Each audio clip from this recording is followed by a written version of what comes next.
ಎಲ್ಲ ನನ್ನ 10ನೇ ತರಗತಿಯ ವಿದ್ಯಾರ್ಥಿನಿಯರೇ, ನಿಮಗೆ ದ್ವಿತೀಯ ಭಾಷೆ ಇಂಗ್ಲಿಷ್ನಲ್ಲಿ ಸಿಲಬಲ್ಗಳನ್ನು ಹೇಗೆ ಎಣಿಸುವುದರ ಬಗ್ಗೆ ಒಂದು ಪ್ರಶ್ನೆ ಇರುತ್ತದೆ. ಅದನ್ನ ಇವತ್ತು ಅಭ್ಯಾಸ ಮಾಡೋಣ. ಸಿಲಾಬಿಫಿಕೇಶನ್ is the sound of vowel, that is A, E, I, O, U, that is created when pronouncing the letters A, E, I, O, U or Y. The number of times you hear the sound of an vowel is the number of syllables in a word. ಉಚ್ಚಾರಾಂಶಗಳು ಎಂದರೆ ಅಕ್ಷರಗಳನ್ನು ಉಚ್ಚರಿಸುವಾಗ ಕಂಡುಬರುವ ಸ್ವರದ ನಾದ. ಆ ಸ್ವರಗಳು ಯಾವುವು ಎಂದರೆ A, E, I, O, U ಅಥವಾ ಯ. ವೇಸ್ ಟು ಕೌಂಟ್ ಸಿಲಾಬಲ್ಸ್, ಸಿಲಾಬಲ್ಗಳನ್ನು ಎಣಿಸುವ ಕ್ರಮ ಹೇಗಿದೆ ಎಂಬುದು ನೋಡೋಣ. One vowel sound is treated as one syllable. ಒಂದು ಸ್ವರದ ಧ್ವನಿ ಇದ್ದರೆ ಅದನ್ನ ಒಂದು ಸಿಲಾಬಲ್ ಎನ್ನುತ್ತೇವೆ. Example, tan, ban. ಇವೆರಡು ಶಬ್ದಗಳಲ್ಲಿ ಒಂದು ಸ್ವರದ ಧ್ವನಿ ಇದೆ, ಅದು ಯ. ಎರಡನೇ ಕ್ರಮ, ಸ್ಪ್ಲಿಟ್ ಎಟ್ ಡಬಲ್ ಕಾನ್ಸೋನೆಂಟ್ಸ್. ಎರಡು ಒಟ್ಟಿಗೆ ವ್ಯಂಜನಗಳು ಬಂದರೆ ಆ ಶಬ್ದವನ್ನ ವಿಭಜಿಸುವುದು. ಉದಾಹರಣೆಗೆ ಎಕ್ಸಾಂಪಲ್, ಟ್ವಿಟರ್.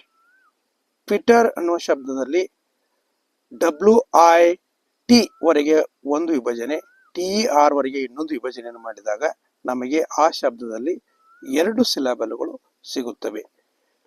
ಇದರ ಅರ್ಥ ಟ್ವಿ ಅನ್ನುವಲ್ಲಿ ಇ ಅನ್ನುವಂತ ಒಂದು ಸೌಂಡ್ ಇದೆ, ಹಾಗೇನೆ ಟರ್ ಅನ್ನೋದರಲ್ಲಿ ಅ ಅನ್ನುವಂತ ಸೌಂಡ್ ಇದೆ. ಹಾಗಾಗಿ ಇದರಲ್ಲಿ ಎರಡು ಸಿಲಾಬಲ್ಗಳು ಇವೆ. ಸ್ಪ್ಲಿಟ್ ಆಟ್ ಕಂಪೌಂಡ್ ವರ್ಡ್ಸ್. ನಮಗೆ ಕೊಟ್ಟಿರುವಂತಹ ಯಾವ್ದಾದ್ರು ಶಬ್ದಗಳಲ್ಲಿ ಅದು ಸಂಯುಕ್ತ ಪದವಾಗಿದ್ದರೆ ಅದನ್ನ ವಿಂಗಡಣೆ ಮಾಡಿ ನಾವು ಸಿಲಾಬಲ್ಗಳನ್ನು ಎಣಿಸಬೇಕಾಗ್ತದೆ. ಎಕ್ಸಾಂಪಲ್, ಮೇಲ್ ಬಾಕ್ಸ್. ಮೇಲ್ ಬಾಕ್ಸ್ ಅನ್ನುವಂಥ ಶಬ್ದದಲ್ಲಿ ಮೇಲ್ ಮತ್ತು ಬಾಕ್ಸ್ ಎಂಬ ಎರಡು ಶಬ್ದಗಳು ಸೇರಿ ಮೇಲ್ ಬಾಕ್ಸ್ ಆಗಿದೆ. ಹಾಗಾಗಿ ಇದನ್ನ ನಾವು ವಿಂಗಡಣೆ ಮಾಡಿದಾಗ ಮೇಲ್ ಮತ್ತು ಬಾಕ್ಸ್. ಮೇಲ್ ಅನ್ನುವಂಥದ್ರಲ್ಲಿ ಎ ಅನ್ನುವಂಥ ಒಂದು ಸ್ವರ ಇದೆ, ಬಾಕ್ಸ್ ಅನ್ನೋದರಲ್ಲಿ ಆ ಅನ್ನುವಂಥ ಸೌಂಡ್ ಇದೆ. ಹಾಗಾಗಿ ಇದರಲ್ಲಿ ಎರಡು ಸಿಲಾಬಲ್ಗಳು ಇವೆ. ಸ್ಪ್ಲಿಟ್ ಆಟ್ ಓವಲ್ ಕಾನ್ಸೋನೆಂಟ್, ಕಾನ್ಸೋನೆಂಟ್ ಓವೆಲ್. ಇದನ್ನ VCCV ಅಂತ ಹೇಳ್ತೀವಿ.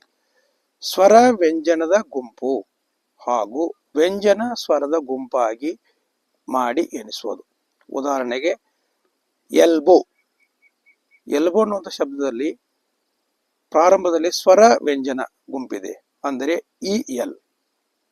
ಮುಂದೆ BOW ಎನ್ನುವಂಥ ಗುಂಪಿನಲ್ಲಿ ವ್ಯಂಜನ ಸ್ವರ ಇದೆ. ಹಾಗಾಗಿ EL ಒಂದು ಗುಂಪು, BOW ಒಂದು ಗುಂಪು. ಹಾಗಾಗಿ ಈ ಶಬ್ದದಲ್ಲಿ ಎರಡು ಸಿಲಾಬಲ್ಗಳಿವೆ. Split at consonant followed by LE. ವ್ಯಂಜನ LE ದಿಂದ ಕೊನೆಗೊಂಡಲ್ಲಿ ಅದನ್ನ ವಿಭಜಿಸುವುದು. ಉದಾಹರಣೆಗೆ ಟರ್ಟಲ್, ಟರ್ ಮತ್ತು ಟಲ್. ಕ್ರೇಡಲ್, ಕ್ರೇ ಮತ್ತು ಡಲ್. Split prefix or suffix. ಶಬ್ದಗಳಿಂದ ಪ್ರಿಫಿಕ್ಸ್ ಅಥವಾ ಸಫಿಕ್ಸ್ ಅನ್ನು ನಾವು ಬೇರ್ಪಡಿಸಿ ಸಿಲಾಬಲ್ಗಳನ್ನು ಎಣಿಸುವುದು. ಉದಾಹರಣೆಗೆ ಕೈಂಡ್ನೆಸ್. ಕೈಂಡ್ ಮತ್ತು ನೆಸ್ ಈ ಎರಡು ಶಬ್ದಗಳಲ್ಲಿ ಎರಡು ಸಿಲಾಬಲ್ಗಳಿವೆ. ಕೈಂಡ್ ನಲ್ಲಿ ಐ, ನೆಸ್ ನಲ್ಲಿ ಎ. ಇನ್ನು ಬಹಳ ಸರಳವಾದ ಸಿಲಾಬಲ್ಗಳನ್ನು ಎಣಿಸುವ ಕ್ರಮ ಅಂದರೆ ದ ಚಿನ್ ಮೆಥಡ್. ಗದ್ದದ ಕೆಳಗೆ ಕೈ ಇಟ್ಟುಕೊಳ್ಳುವುದು. Put your hand under chin, say the word. ನಾವು ಗದ್ದದ ಕೆಳಗಡೆ ಕೈ ಇಟ್ಟುಕೊಂಡು ಶಬ್ದಗಳನ್ನ ಹೇಳ್ತಾ ಹೋಗೋದು. How many times does your chin touch your hand. ಶಬ್ದಗಳನ್ನ ಉಚ್ಚರಿಸುವಾಗ ನಿಮ್ಮ ಕೈಗೆ ಎಷ್ಟು ಬಾರಿ ನಿಮ್ಮ ಗದ್ದ ಮುಟ್ಟುತ್ತದೆಯೋ ಅಷ್ಟು ಸಿಲಾಬಲ್ಗಳು ಆ ಶಬ್ದದಲ್ಲಿ ಇದೆ ಎಂದು ನಾವು ತಿಳಿಯಬೇಕು. This is the number of syllables. ಇಲ್ಲಿ ಕೊಟ್ಟಿರೋ ಉದಾಹರಣೆಗಳನ್ನ ಅಭ್ಯಾಸ ಮಾಡಿದರೆ ನಿಮಗೆ ಸಿಲಾಬಲ್ ಎಣಿಸುವ ಕ್ರಮ ಗೊತ್ತಾಗುತ್ತದೆ. 10ನೇ ತರಗತಿ ವಿದ್ಯಾರ್ಥಿಗಳು ಬಹಳಷ್ಟು ಶಬ್ದಗಳನ್ನ ಮೇಲ್ಕಂಡ ಪದ್ಧತಿಗಳಂತೆ ವಿಭಜಿಸಿ ಸಿಲಾಬಲ್ ಎನ್ನಿಸುವ ಕ್ರಮ ರೂಢಿ ಮಾಡಿಕೊಳ್ಳಿರಿ. Best of luck. ಶುಭವಾಗಲಿ.